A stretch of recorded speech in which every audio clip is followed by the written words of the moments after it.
우리가 하나님과 함께 일하는 자로서 너희를 원하노니 하나님의 은혜를 헛되이 받지 말라.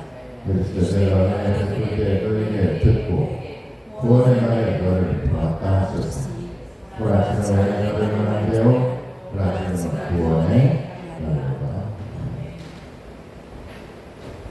오늘 말씀은 은혜의 방편이라는 말씀의 제목을 가지고 같이 은혜를 나누겠습니다. 방법과 방향에 따라 결과는 달라질 수밖에 없습니다. 그래서 중요한 것은 어떤 방향으로 가느냐, 무슨 방법으로 우리가 살아가느냐 하는 것이죠. 속도보다 방향이라는 말이 있듯이 빠르게 급변하는 시대지만 또 한편으로는 슬로우 시티라고 해서 느림의 미학을 말하는 사람들도 있고 또 저속노화를 말하는 것도 이 급변하는 시대와는 별개와 우리에게 변하지 말아야 하는 것이 있다는 것을 우리에게 반증하고 있는 것입니다.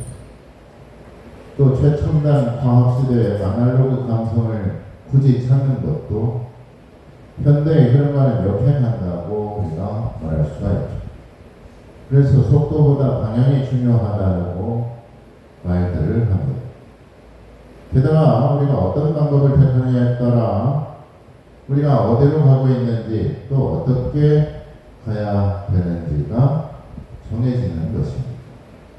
왜냐하면 이 점프가 잘못된다면 목적지도 잘못될 수밖에 없기 때문에 그렇습니다. 그러므로 잘못된 선택과 방법, 어긋난 방향과 목적 모두가 다 불행을 만드는데 단초를 제공하는 것이죠. 불행을 자초한다는 말입니다. 그래서 우리에게 선택과 집중이라는 말이 있습니다. 여러 가지 방법들에 대해서 우리가 신중하게 선택을 하고 또 그것을 선택했다면 거기에 집중을 해야 되는 것입니다. 한 방향으로 집중해야 어떤 목표든지 달성할 수가 있기 때문에 그렇죠.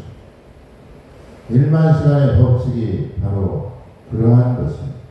19세기 심리학자 에릭손의 연구에 의해서 유래되었던 그 법칙은 말콤 그레드웰 라이어라는 책에 보면 거기서 그 법칙을 인용하고 있습니다. 1만 시간의 법칙. 어느 특정한 분야에서 전문가가 되기 위해서는 최소 1만 시간의 집중적인 훈련의 시간이 필요하다는 얘기입니다. 그러기 위해서는 하루에 3시간씩 10년, 하루에 6시간씩 5년, 하루에 8시간씩 4년, 하루에 10시간씩 3년이라는 개념이 도출되게 됩니다.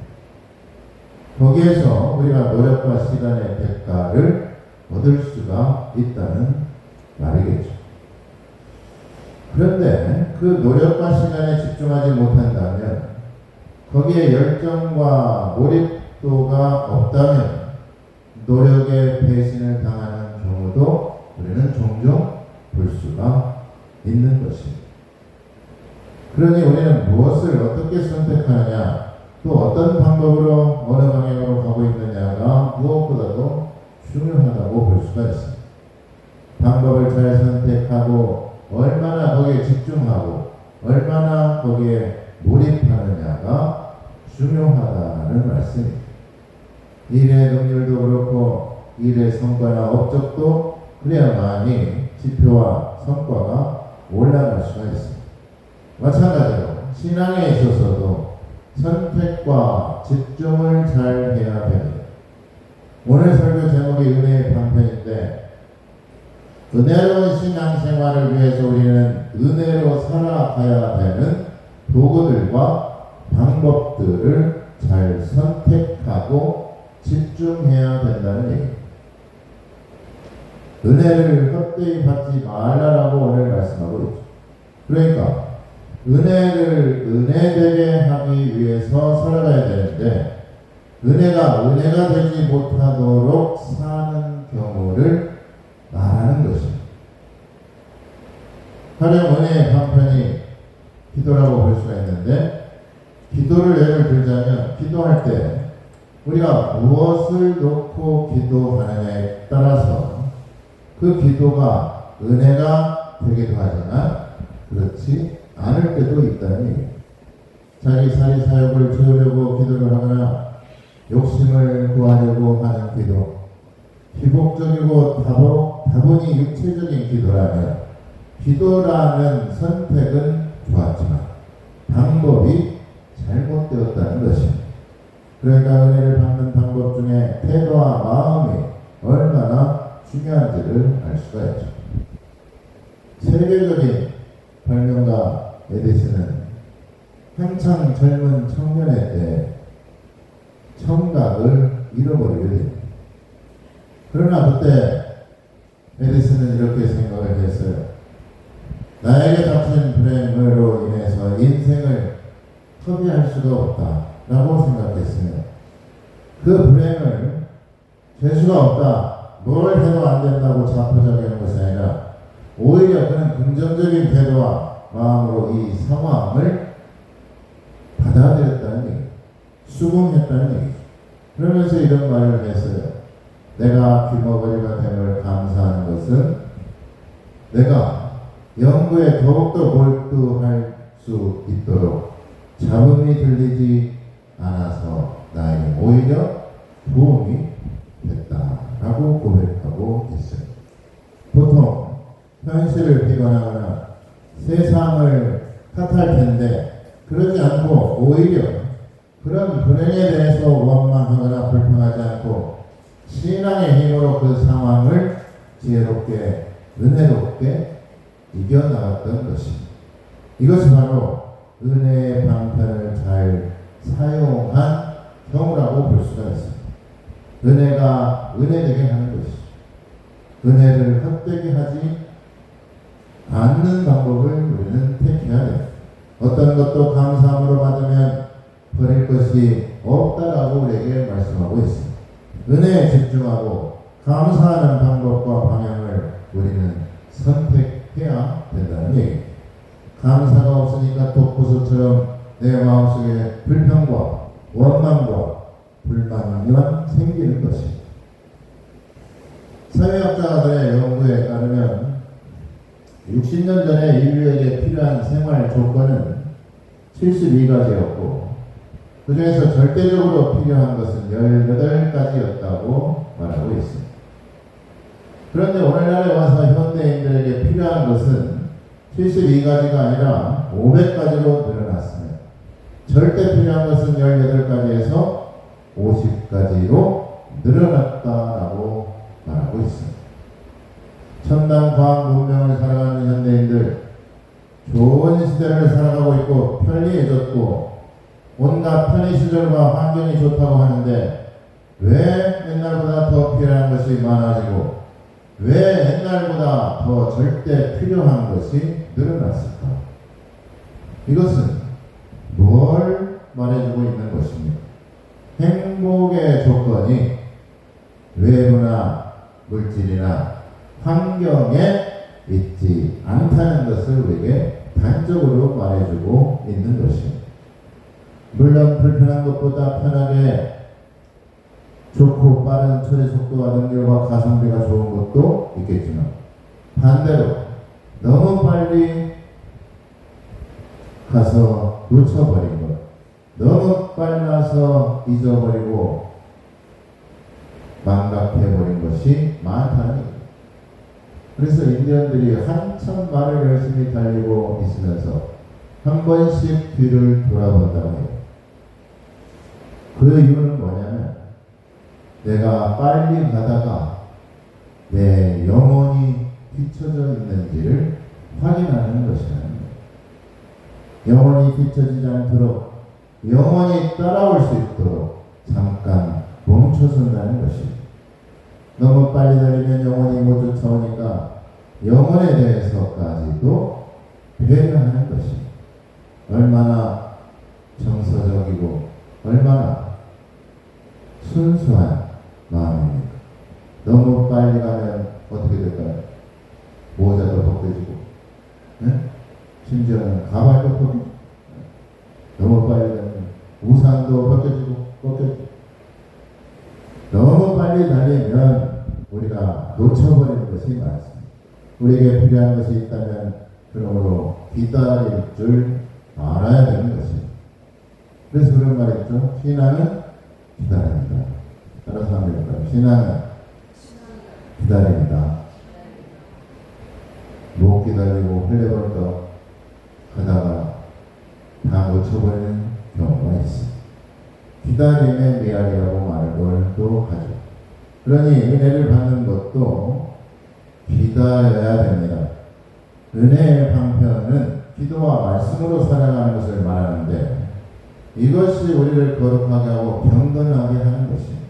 기도하지 않고 하나님의 뜻을 알 수가 없으며 말씀을 가까이 하지 않고 하나님의 지혜로 살아갈 수가 없는 것입니다. 인간의 욕망과 욕심은 끝이 없습니다. 채워지지 않는 욕심 때문에 우리는 은혜의 실조에 걸리고 감사의 실조에 걸려 있는 것은 아닐까 생각해 봐야 돼요. 영양실조가 중요한 것이 아니라 우리의 영혼이 점점 하나님의 말씀을 잊어버리고 망각하고 있는 것은 아니에요. 은혜를 헛되이 받지 말라고 말씀하는데 내 욕심 때문에 은혜가 실종되고 사라진 것은 아닌가 우리가 생각해봐요. 세상을 향해 살아가고 있기 때문에 하나님의 은혜에 대해서 구하지 않고 하나님께로부터 은혜로 살아가지 못하는 것은 아닌가 돌아봐야 되는 것입니다. 세상에서 너무 빠르게 살아가기에 기도하는 시간도 없고 성경을 보는 시간도 지나쳐버리고 놓쳐버린 것은 아닌가 우리가 스스로 생각해봐야 됩니다. 놓쳐버린 은혜, 저만치 뒤쳐져 버려 멀어져 버린 영혼을 우리는 무엇으로 어떻게 다시 붙잡을 수가 있을까? 어디에서 우리는 방법을 찾을 수가 있을까요? 하나님 앞에 나와야 됩니다. 하나님께 기도하고 하나님의 말씀에서 그 방법을 찾고 하나님의 은혜를 선택하며 살아가시기를 바랍니다. 제가 설교 준비 중에 노트북 한쪽 편에 속보라고 떠가지고 그 속보를 클릭해보니까 이런 내용이 있습니다. 어떤 치매 환자가 세탁세제를 우유인 줄 착각하고 마셨다가 사망했다는 내용이 떴어요. 한 번도 그런 게 뜬 적이 없었는데 우연치 않게 그게 떠가지고 우유를 만약에 선택했더라면 어떻게 됐을까요? 살았겠죠. 우유인 줄 알고 세탁세제를 먹었기 때문에 죽었던 것입니다. 어떻습니까? 무엇을 선택하느냐가 그만큼 중요하다는 얘기입니다. 신명기 30장 15절 16절에 보라 내가 오늘 생명과 복과 사망과 화를 네 앞에 두었나니 곧 내가 오늘 네게 명령하여 네 하나님 여호와를 사랑하고 그 모든 길로 행하며 그 명령과 규례와 법도를 지키라 하는 것이다. 그러면 네가 생존하며 번성할 것이요 또 내 하나님 여호와께서 네게 가서 차지할 땅에서 내게 복을 주실 것입니다. 우리 앞에 하나님께서는 복과 은혜를 주셨습니다. 우리가 그것을 선택할 때만이 복이 되는 것이고 은혜가 되는 것이죠. 하나님을 믿는 신앙인들은 하나님의 은혜의 방법들을 찾아야 되며 은혜의 방편을 선택하고 그것에 집중해야 되는 것입니다.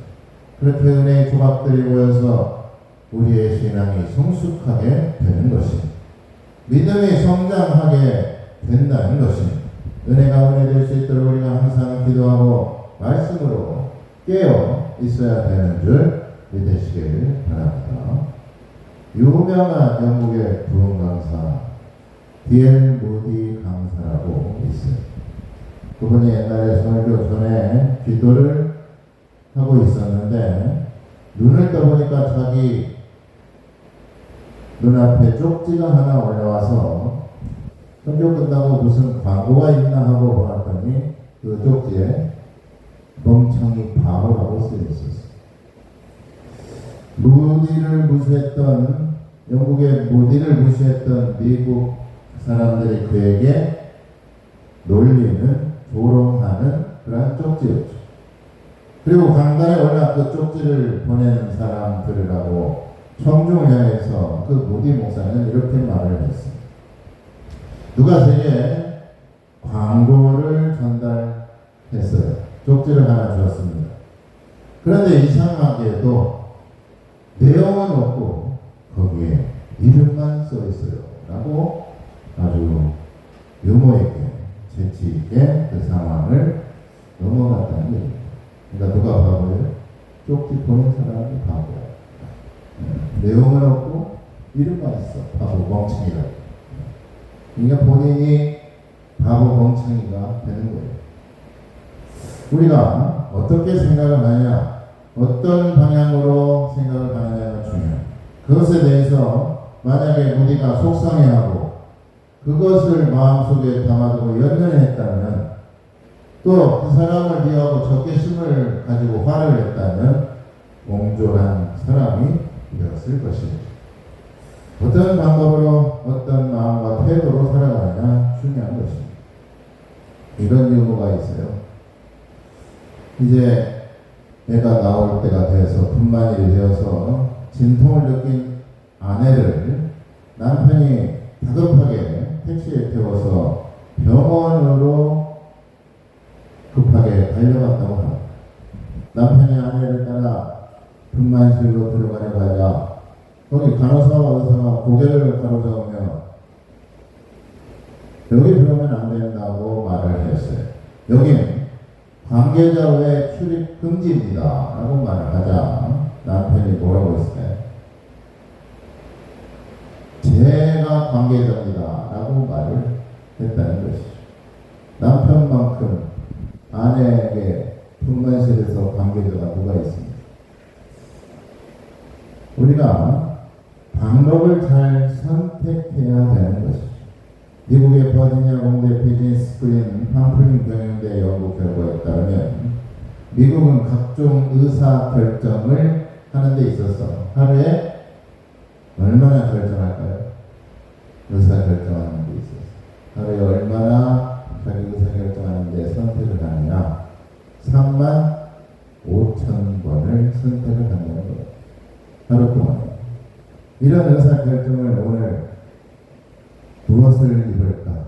또 뭘 먹을까? 또 여기다는 뭘 넣어야 될까? 수없이 많은 선택과 결정으로부터 우리는 살아간다는 것이죠. 예를 들어서 코로나19 예방접종을 해야 될지 말아야 될지 그것도 결정을 해야 되는 것이죠.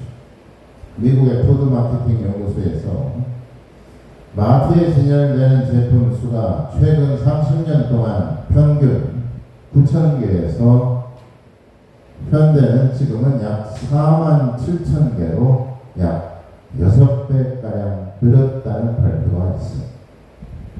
그만큼 마트에서 어떤 제품을 선택할지를 놓고도 우리는 예전보다 훨씬 더 많은 선택과 의사결정의 순간이 있어야 된다는 것이죠. 삶의 모든 순간이 무엇을 선택해야 될지 또 무엇을 결정해야 될지 우리에게 보여주는 중요한 예라고 볼 수가 있습니다. 이처럼 다양한 선택이 가능하게 된 것은 경제 발전의 긍정적인 결과로 받아들일 수도 있겠지만 이러한 폭발적이고 무한한 선택이 개인의 정신과 더 나아가 사회 전체에 어떤 영향을 주고 있는 것일까? 그래서 미국의 국립과학원 회보 최근에 발표된 연구에서 마단조 교수는 이런 말을 했어요. 선택의 중요성은 개인의 독립성을 촉진하는 데 있다. 그러면서 선택의 중요성이 단독으로 개인의 역량 강화 등에 대한 강력한 심리적 효과를 낼 수 있는가에 대해서 설명하고 있습니다. 그러니까 개인의 선택, 개인의 역량 강화를 말하는 것입니다. 그 연구팀에 따르면 이런 선택에 영향을 미치기 위해서 반드시 삶을 바꾸는 중요한 결정일 필요가 없다는 것이라며 실제 선택은 아주 사소한 것부터 시작된다니 아침을 밥을 먹을지 빵을 먹을지 계란 후라이를 먹을지 아니면 시리얼을 먹을지 그것도 다 선택 아닙니다. 또 홈쇼핑이나 광고를 보면서 이것을 사야 될지 말아야 될지 다 선택한 것입니다. 이것이 뭐 우리의 인생을 좌우할 정도로 중요한 것은 아닙니다. 사소한 것들도 우리가 중요하다라고 느끼는 역할을 한다는 것입니다.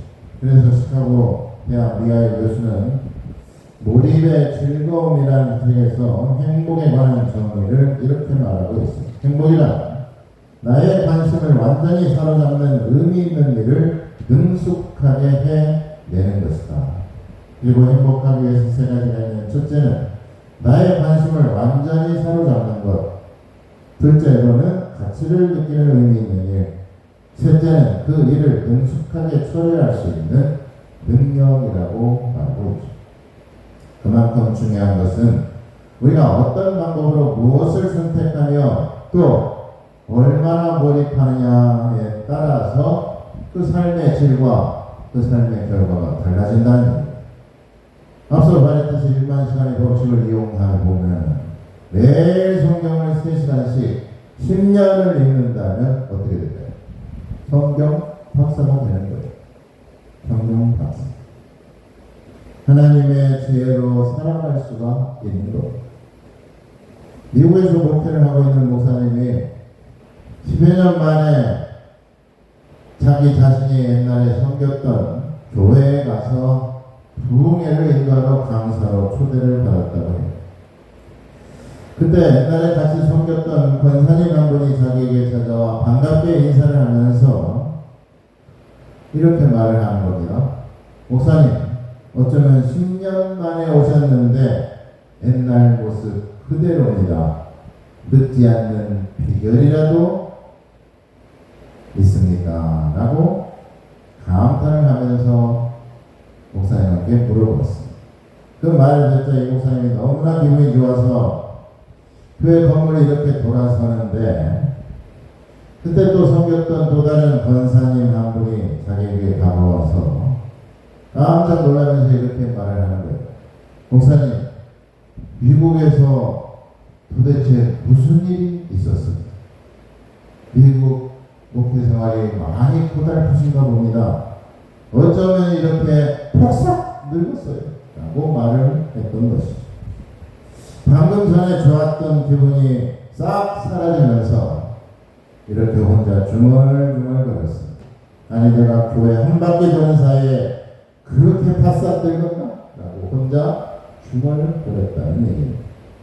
우리가 은혜 되는 말을 해야 되는 것, 은혜 되는 선택을 해야 돼요. 은혜로운 방법을 선택하며 살아갈 때 그 사람이 행복한 사람이 아니고 뭐겠습니까? 우리에게는 살면서 중요한 선택이 필요해질 때가 있습니다. 그럴 때 우리는 은혜의 방편인 기도와 말씀으로 지혜로 살아가야 되는 줄 믿으시길 바랍니다. 은혜의 방편 마지막으로 살펴봐야 될 것은 성만찬, 성육신에 대해서입니다. 성만찬을 통해서 우리는 예수님의 성육신을 경험하게 되죠. 내가 예수님 안에, 예수님이 내 안에 임재하는 순간을 경험하게 됩니다. 예수님의 피와 살을 먹음으로써 내 죄가 씻김받는다는 것을 우리가 믿고 구원의 영생의 주인공이 되는 것입니다. 오늘 말씀에서 은혜 베풀 때 들으라 구원의 날에 너를 도우리라 라고 말씀하고 있습니다. 은혜 받을 때 구원 받을 만한 때가 언제입니까? 예수님을 내가 구주로 모셨을 때, 죽어간 우리 영혼을 살리시고 구원하실 분은 오직 성육신하신 예수님밖에는 없습니다. 예수님께서 이 땅에 오셨기 때문에, 예수님께서 내 마음에 오셨기 때문에 그것이 우리에게 구원이 되는 것이고, 그것이 우리가 은혜 받을 날이 되는 것입니다. 그 은혜에 대해서 사도 바울은 말합니다. 모든 일에 내가 하나님의 일꾼으로 좌천하여 많은 수고를 하였고 많이 견뎠으며 환난과 궁핍과 고난과 매맞음과 갇힘과 난동과 수고로움과 자지 못함과 녹지 못한 가운데서도 거짓없는 사랑과 진리의 말씀과 능력으로 내가 이 모든 것을 이겨냈다. 그러므로 이 과정을 통한 사람이 바로 은혜로운 그리스도이라는 것을 우리에게 사도 바울은 말해주고 있습니다. 그러면서 이렇게 말하죠. 무명한 자 같으나 유명한 자여, 죽은 자 같으나 살아있으며 징계를 받은 자 같으나 죽임을 당하지 않고, 근심하는 자 같으나 항상 기뻐하고, 가난한 자 같으나 많은 사람을 부유하게 하고, 아무것도 없는 자 같으나 모든 것을 가진 자다라고 고백하고 있습니다. 이와 같이 은혜의 방편으로 평생을 살아왔던 사도 바울의 위대한 최후의 진술이며 위대한 사도 바울의 신앙 고백이 오늘 본문의 말씀이라고 볼 수가 있습니다. 없을 때 불평하고 고난과 환난이나 핍박이 올 때 도망가고 사랑과 진리에 떠나 거짓과 속임수로 살아가고 있다면 은혜에서 떠난 삶을 살아가고 있는 것. 오해와 실수와 편견을 견디지 못하고 조금만 힘들어도 참지 못하고 인내하지 못했다면, 불평과 불만으로 교만으로 겸손하지 못했다면 그 사람은 은혜의 방편에서 떠나 살아갔던 것입니다. 은혜의 방편에 머물러야 됩니다. 우리는 항상 하나님의 은혜의 자리에 머물러 있어야 됩니다.